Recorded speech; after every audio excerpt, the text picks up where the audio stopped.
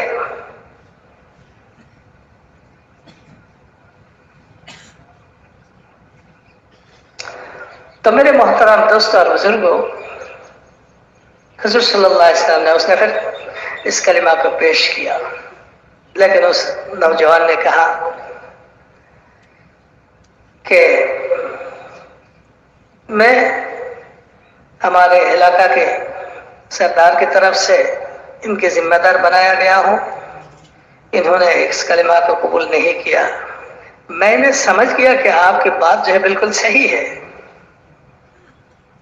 بالکل صحیح ہے. اگر ان کو چھوڑ کر میں یہ گلا کلمہ پڑھ لوں گا تو یہ مجھ سے الگ ہو جائے گا. پھر مجھے اپنے علاقہ میں پہنچنے کے بعد جواب دہی کرنی پڑے گی کہ تم نے ان سے الگ کیوں ہو گئے، جیسا تم نے ان کو صبر تمہارے ہاتھ میں ان کو صبر کیا تھا، تم نے اس میں تفریق کر کے جدا کر کے آ گئے. اس لیے میں آپ سے اگلے سال تک مہلت چاہتا ہوں کہ ہم سوچیں گے اور اگلے سال آ کے پھر اسلام میں داخل ہو جائیں گے، یا تو ہمارا فیصلہ آپ کو معلوم کرائیں گے. اسی طرح وہ حج کے بعد، حج بھی ان کے عادت کے مطابق تھی، کوئی اسلامی حج تو نہیں تھے، وہ روانہ ہو گئے اپنے علاقہ کی طرف. لیکن اس نوجوان کے دل میں جو ہے یہ بات بالکل بیٹھ گئی تھی، ان لوگوں کی وجہ سے اس نے اسلام قبول نہیں کیا اور پریشان رہے. جب کافی دور چلے گئے تو وہاں سے اپنے علاقہ میں پہنچنے کا 2 راستہ تھا. ایک راستہ وہ تھا جس میں وہ آئے تھے، اور ایک راستہ ہے جو عام چرچا میں نہیں ہے. اس نوجوان نے کہا کہ چلے ہم اس راستے سے جائیں گے، وہاں جانور کے لیے گھاس پھوس وغیرہ کا انتظام بھی اچھی طرح ہے اور پانی کا بھی انتظام ہے، اور تھوڑا آگے یہود کا علاقہ ہے، یہودی وہاں بستے ہیں، ان کے پاس بڑے بڑے عالم ہیں. اس شخص کے بارے میں جس نے ہم سے مینا میں بات کیا ہے ان کے بارے میں ہم پوچھیں گے.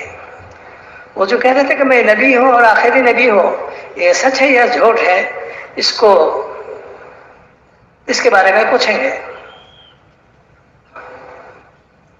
پہلے تو وہ لوگ راضی نہیں ہو رہے تھے، چونکہ وہ ان کے ذمہ دار تھے، وہ موافق ہو گئے ان کی رائے کے ساتھ، اس راستے سے چلے. جبکہ یہود کے اس علاقہ میں پہنچے تو اس نے یہود کے بڑے بڑے علماء